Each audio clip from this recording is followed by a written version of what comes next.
Hey everyone, in this video we're going to start a new scenario 4 Penny Packets.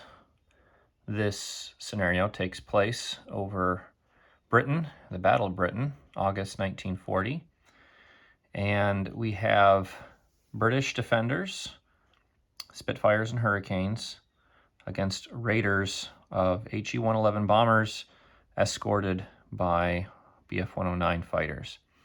Now this scenario is a good next step from the previous scenarios we've seen, and there are a few new features that are added that expand the rule set. With this scenario, we see the introduction of doctrine, and this feature is only seen in early scenarios. It has to do with the early lessons in the war that fighters used. There's two different doctrines. There is loose doctrine and rigid doctrine. So we see here, and it's only for fighters, the Germans, the fighters, will have loose doctrine per the scenario instructions, and the British defenders use rigid doctrine. And this is simulating the early views of using fighters, the rigid V formations that fighters would fly in, especially the British, used early on in the war, that were not effective at all in fighter combats and dogfights. They were not flexible, whereas the Germans, as a result of their experience in Spain in the Spanish Civil War, adapted what is referred to today as a finger four formation, and based on the lessons learned, it gives them advantage in combat. And where this is going to come into play is in combats with an attacker. If the attacker, or I should say, if the defender has rigid doctrine, they will get a -1 to their combat ratings. So this is only going to affect the British. The Germans are going to be fine whether the attacker or defender, but British, they want to ensure that they are the attackers in combat, because they will get a -1 to their combat ratings if they are the defender. So basically they're going to want to ensure that they get into combat with bombers, because that is going to be the best guarantee of being the attacker in this scenario. Another thing that is introduced is tactical flexibility, and you see that in scenarios. It'll say that, for instance here, special rules, Bf-109 squadrons have tactical flexibility. And tactical flexibility simply allows squadrons to split into flights. So you'll see we've got 2 squadrons of German 109s, one here on a sweep mission, one here on an escort mission. But I've set aside here 4 flights, because each of these squadrons can split into 2 flights, which is going to give them great flexibility to deal with the greater number of British defenders. And with this scenario, we also have a lot more clouds. We got some cloud cover here, broken clouds. We saw dense clouds in the previous scenario. Broken clouds, line of sight, if traced into or through 1 square of broken cloud, the line of sight goes through, but only into a second broken cloud square, and after that, line of sight is broken off. So in this example here, where we've got Hurricanes below these bombers, if we trace a line of sight from the Hurricanes to the bombers, it's going into 1 broken cloud square, into another, and the line of sight is blocked at that point. It can't go through. If, for example, the fighters were here in this square, they can trace line of sight into this square and out of it. Or likewise, if we're tracing line of sight from this square, it can go into 1 square into a second broken cloud square, but not beyond it. So line of sight is reciprocal. So if the Hurricanes can see the bombers, or if they were fighters there, if this square can see this square, then the reverse is also true. All right, so I'm going to put these guys back where they were. Okay. So in this scenario, only 3 of the British squadrons start on the map. This guy, the Spitfire squadron, enters on turn number 5. So reinforcements will come on.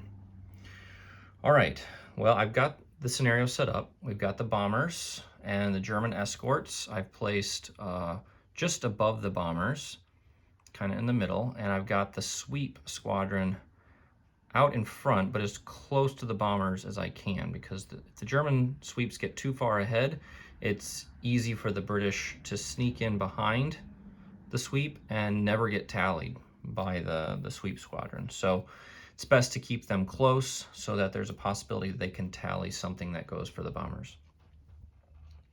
All right, with all the British squadrons, I've set their vectors kind of up here, and the reason for that is I'm going to try to get all of these British squadrons into position so that they can all attack together. I don't want them arriving piecemeal at the German bombers where they can be dealt with one at a time. We're going to try to get them to converge all together on the German bombers. So I've kind of got them all loosely placed up in here. All right, so we are on to turn 1, the tally phase. Now in this tally phase, the Germans get to tally first, and there is nothing that they can tally. There's no line of sight down here. The clouds block it, and this is just simply too far away. So let's go ahead and advance to the movement phase. So first to move is escorts. Escorts move before their bombers, so move these guys forward 2 spaces, and then the bombers move each 2 squares ahead. Next to move are unalerted squadrons, which there's only 1 unalerted left to move. It's these sweep 109s. They are unalerted, so they move 2 squares ahead. Next, we have alerted squadrons in initiative order. So that would be all our British defenders. In initiative order just means lowest to highest. So this guy's going to start. He is at an elevation of 1. So the first climb only costs 1 movement point at this elevation. So he is going to spend 1 movement point to rotate straight up like this, climb 1, and then he's got 2 more movement points. Remember, the second climb within a movement phase is always going to cost 2 movement points. So 2, 3. Now, if you look at the ADC, at an elevation of 3, it would only cost 1, but again, you can only climb a max of 2 spaces per movement phase. So 1 movement point to climb from here to here, and then an automatic 2 movement points for the second move. All right, we'll mark him with a climb marker. Next to move in initiative order is these guys. They are going to spend their first 2 movement points to climb into that square. And they have 1 more movement point to spend, so they'll go ahead and rotate like this and end their movement right there. And they also are marked with a climb marker. Last to move are these Hurricanes. 2 movement points to move from here. We'll have them go straight up.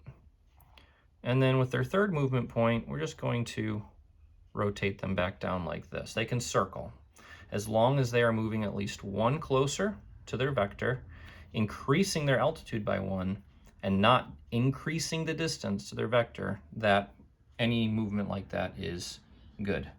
So they also are marked with a climb.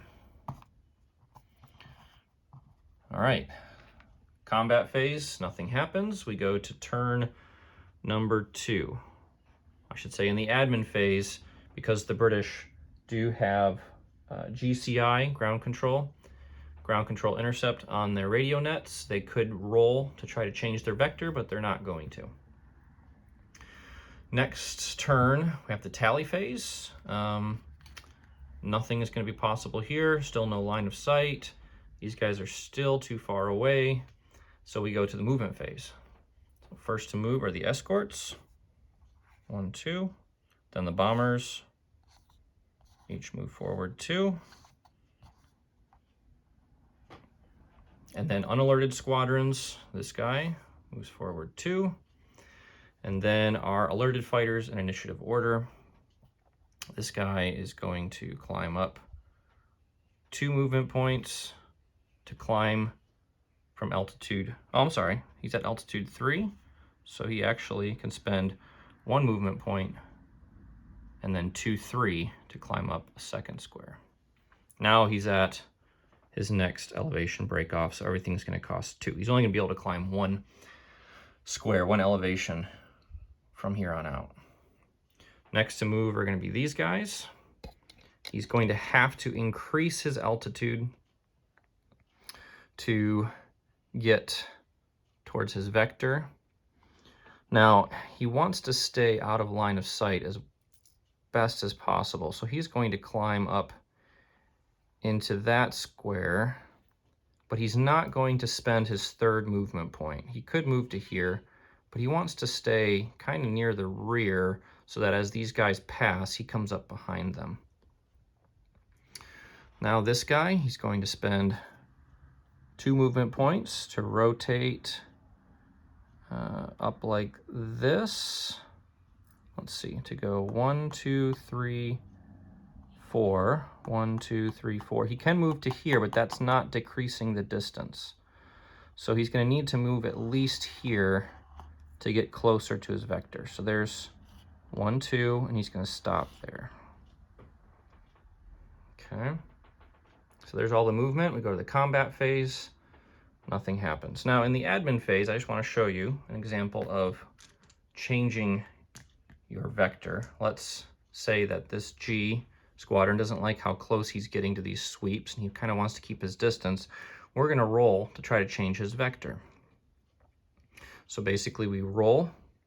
The GCI value is 4, so he needs to roll a 4 or greater to change his vector. Okay, let's say he rolled a 5. Then we're going to pick up this and we can place it anywhere we want. Let's back it up a bit. Let's back it up over here just to keep it away from the Germans. And let's say that we do the same thing for the rest of these guys. And let's just say we successfully roll ground control vector changes. We're going to back these guys up. Just those 2. All right, now we move to turn number 3. Let's go ahead and do tally phase. Now, line of sight is now possible from these escorts to these hurricanes. Line of sight is going into 1 broken square, into a second, and line of sight stops here. But it is good line of sight. So he would need to roll 1, 2, 3, 4. He would need to roll greater than 5 to successfully tally. He's going to get +1 because he's a veteran, but he's going to get a -2 for the broken clouds in between. And even though there's 2 layers of broken clouds, you don't add the cloud values to each other. It's just the greatest line of sight hindrance is the value that's deducted from the tally roll. So it's not possible for him to tally at this point. The sweep squadron could potentially tally. Let's see, 1, 2, 3, 4, 5, 6, 7. No, he needs to roll greater than a 7. That's not possible. All right, so no tallies for these guys. Let's see that the British can tally, though. The British get some positive modifiers. This guy's going to try to tally this bomber right here. And he needs to roll greater than a 3.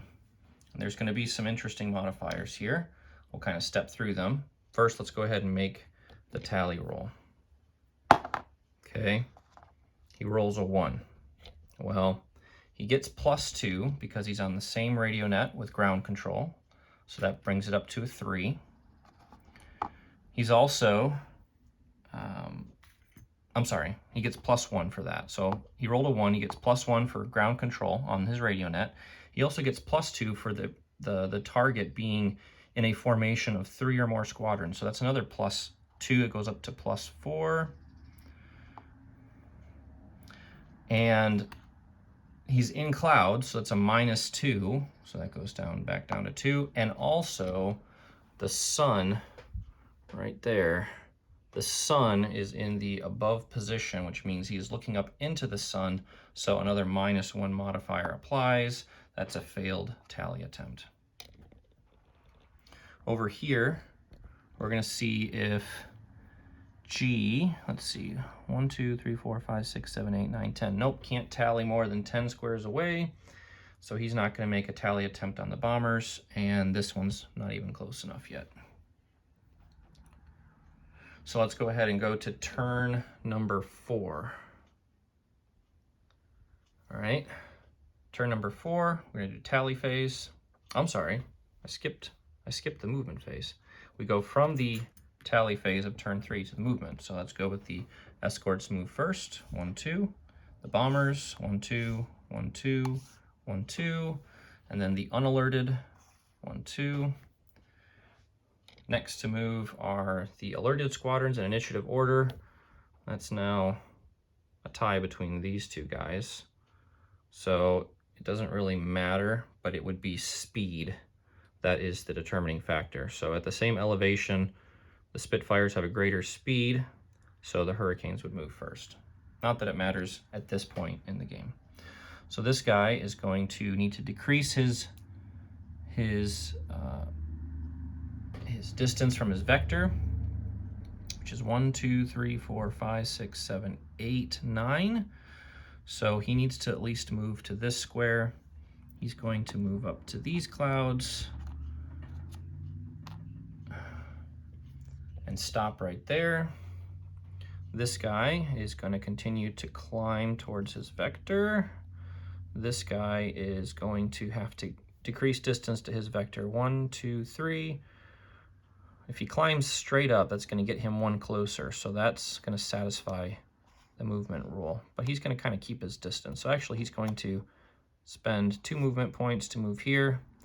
And then the 3rd movement point, he's just going to rotate back to face towards the enemy. All right, that's all the movement. No combat.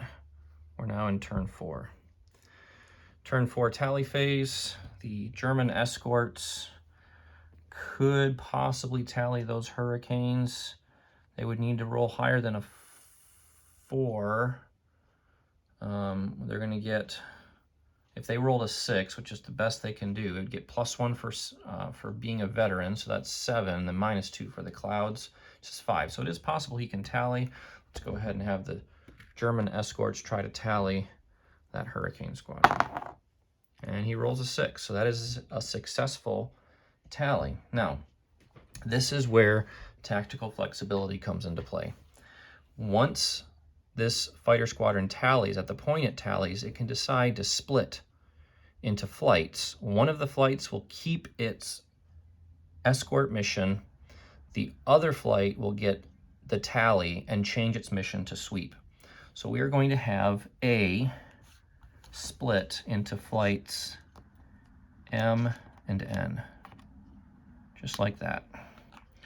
And then down here, we're going to modify our wing display with M and N.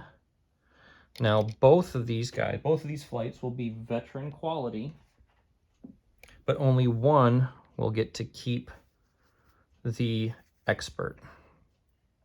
So this guy's going to, we're going to say this guy's going to be the one that changes to a sweep. And this other one is going to stay as an escort. They both have the loose doctrine, so that stays the same. They both become alerted. One tallied, the other one stays in formation as an escort, but both are alerted now. And we're going to have M was the one that we had changed to a sweep mission. It places its tally marker on the Hurricanes. Okay. Next tally attempt is going to be this guy right here. He's going to try to tally G way out in front of him. He needs to roll a 6 if he's going to successfully tally. And he succeeds. So he rolls a 6 plus 1 because he's a veteran, which is a 7. That's a successful tally. So B is also going to split. B will split into flights O and P, like that. And I'm going to update the wing display. Both become alerted. Both maintain their veteran status and their loose doctrine.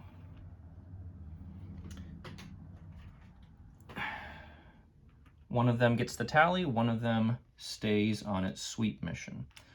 Or I should say they're still on their sweep mission, but only one gets the tally. And the other one is not allowed to make a separate tally attempt this turn. So we're going to have O place his tally on G. All right, now it's the British turn.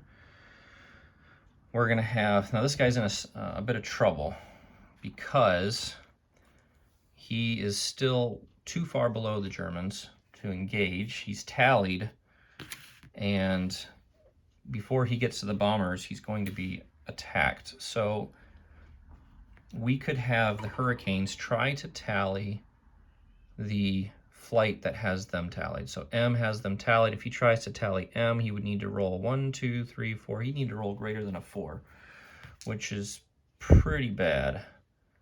So we're going to have him actually just try to tally the bombers to give him a better flexibility with how to move. So let's just have him try to tally what seems more possible at this point. Because if he fails his tally roll against those fighters, then he's just going to be continuing to climb out of these clouds towards his vector. He's going to be a pretty easy target for those 109s. So here we go. Let's have him try to tally this lead bomber squadron. So he needs to roll greater than a 2 with some modifiers. Okay, he rolls a 5, plus 2 for large formation, plus 1 for GCI, minus 2 for clouds. It's a successful tally. So we'll put his tally marker on, oh, here we go. Gotta take his vector. His vector comes off, places his tally marker. All right, over here, we're going to have the Hurricanes try to tally the flight that tallied them, O. So here goes his tally roll. Okay, he rolls a 1. That's a failed tally. A, we'll have A try to tally the P flight, this guy right here. He rolls a 4, plus 1 for GCI. It's a 5. It's not good enough. Movement phase. So let's kind of walk through this in order. We've got the escorts that move first always. We have the one flight that did not tally, which is N, still on escort duty, so he moves forward 2. Then the bombers. So we're going to move this guy 1, 2. Now that was the one tallied by H, so that pauses the movement phase, and this guy's going to move immediately after. He does not have a tally. Actually, yeah, he's got a tally, so he can move freely however he wants. Now here's some strategy to think about. This squadron is likely going to be attacked by this flight of escorts. Now, if he climbs out into the open, it's going to be a good setup for these guys to get some good kills on him. If he stays in the clouds, however, then the German player is going to have to think twice about whether he wants to commit his flight to engage these Hurricanes. The clouds are going to make the combat less effective and make it more easy for both to break or be disrupted. Flights are very vulnerable, remember? They only need 1 level of disruption to break. So the Hurricane player is going to try to lure the 109s into combat with them in the clouds in order to disrupt them, break them, maybe at the cost of himself, but maybe he'll just get disrupted and this guy will break, and that would be good for the British player. So he's going to turn. Remember, he's got a tally, so he can move freely. He doesn't have to climb.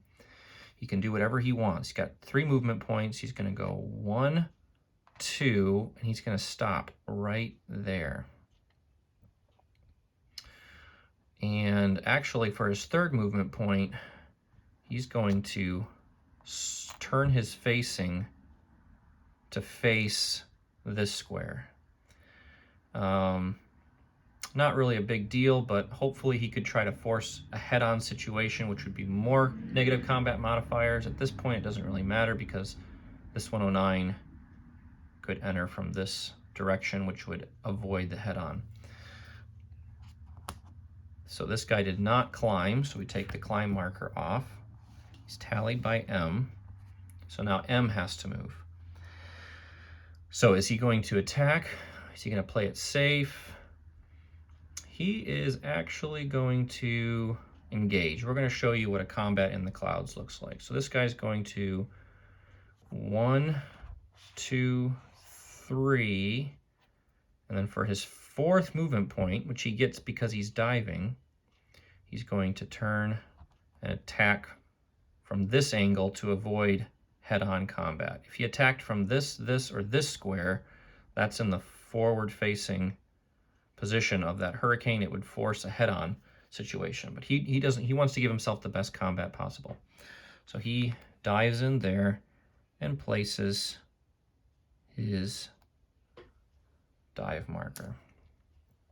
All right, so now we go back to the normal movement order. That would be this bomber moves next, then this bomber moves next. Next to move would be unalerted squadrons. There are none now. All the German squadrons are alerted, the flights. So now we move to alerted squadrons in initiative order. So that'd be lowest to highest. So that's this guy. He's got to move towards his vector. He's going to climb 1, 2, and stop right there. And then next to move, it's a tie between all these guys. Now, obviously, O is not going to move until the hurricanes move. But, and that's then a matchup of whether this guy moves or P. And that's when you look at the speed ratings. German speed of the 109 is greater than the hurricanes, so the 109s will move after the hurricanes. So the hurricanes move first. He's got to move towards his vector. So he's going to pitch up like this, climb 1, 2. And at this point, he started here, which was 2 away from his vector. Yeah, he's just going to stop there, but he's going to turn his facing to face that direction so he can better see targets to tally. All right, so that is going to trigger O's movement. O is going to climb 1, 2, 3. And then P moves last. He moves forward 2. All right, combat. We get to our first combat phase. So we have 1 combat to resolve. We have M, fighter M is the attacker. Reason being, he has a tally on H, but H does not have a tally on M. So H is going to be the defender, and that's bad for the British because remember, they have rigid doctrine. They're going to have a hard time reacting to this attack. So if we're going to look at the ratings here, the Germans get to choose whether to use speed or turn. And because they are diving and have a better speed rating, it's in their best interest to use their speed. So they have a speed of 5, +1 because they're diving, so that's 6. And then -1 because they're a flight, so we're back down to 5. And then +1 because they're veteran, so we're back up to 6. So it's 6 for the Germans. I'm going to put that there. The British have a speed of 4. Speed of 4, and then -1 because they're rigid. So that goes down to a 3. They're not climbing or diving, so that is it. They're simply a 3. So we have a +3, -3 combat differential. So the Germans will roll on the +3 column. So let's go ahead and roll for the Germans. They roll a 12. Their modifiers are going to be +1 for attacker bounces the defender. The Hurricanes have a tally on a target outside their square. That is going to make this automatically a bounce. The Hurricanes' attention essentially is on these bombers. That's who they tallied. And they kind of got blindsided by these escorts. So 12 +1 for the bounce. And then +1 because M has an expert. So that's a 14. That's about as high as you can get. 14 on the +3 column. That is 6 hits. Yes, it is possible. You just saw it. 6 hits. So let's go ahead and resolve those. Firepower of 1. They have, oh, I'm sorry. We forgot about the clouds. The weather modifier here is minus the weather modifier. So that's 2 for the clouds, broken clouds. So that's going to be -2. So we go back to 12. So it's only a 12. On the +3 column, that's still 4 hits. So 4 hits. Let's go ahead and resolve these. I'll roll 2 at a time. Okay. The 1's an automatic miss. This one gets +1 for the firepower and +1 for having an expert. It's a 4. It matches the protection rating of the Hurricane, so that's 1 straggler. Let's go ahead and roll the next 2 hits. That's a 6, auto kill, and a 3, which gets +2 is a 5. So 2 kills and a straggler on H. 1, 2, and a straggler. Now we'll roll for the British defenders on the -3 column. They roll a pretty pathetic 4. -2 for the clouds, -1 because they were bounced is no hits. Now we roll cohesion. Hopefully for the British, hopefully they can find a silver lining by these Germans being disrupted. So let's roll for the German attackers, their cohesion. They roll a 6, +1 for being the attacker, +1 for being veteran. So that puts it up to an 8. But then -2 for the clouds they're in, the cloud cover. So it's back down to, sorry, an 8 down to is back down to a 6. Okay, so they rolled a 6, +1 veteran, +1 attacker, -2 for the clouds. That is 1 level of disruption. 1 level of disruption, which is going to break the squadron. So that was good for the British to break these guys. So M is going to break. I'm going to take off their mission marker, give them a broken marker. They lose their tally. Now let's roll to see how the British do on their cohesion roll. They roll a 10, -2 for their 2 losses, so that's down to an 8. -2 for the clouds, so that's a 6. And that is going to disrupt them. So we're going to place a disruption marker on H, and they also get a -1 low ammo marker. So there they are. Not looking so good, but they're still in the fight, whereas those German escorts broke.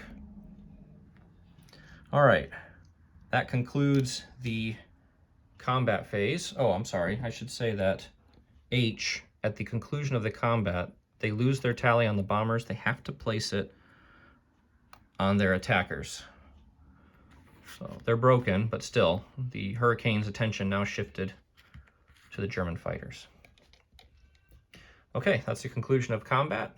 We can now move to the admin phase, which we're going to leave as is. Nothing changed here. We're going to go to turn 5. This is when the British Spitfire enters on turn 5 on or on left map edge at altitude 9 or less. So we're going to start them as high as we can, but they're going to start off the edge. We're going to start off to the side there, and we're going to place their vector up here. I'm going to get them to climb above any German defenders. All right. Beginning of turn 5, we're going to go ahead and stop the video here. We're running at 36 minutes. Will be continued in part 2. Thanks for watching.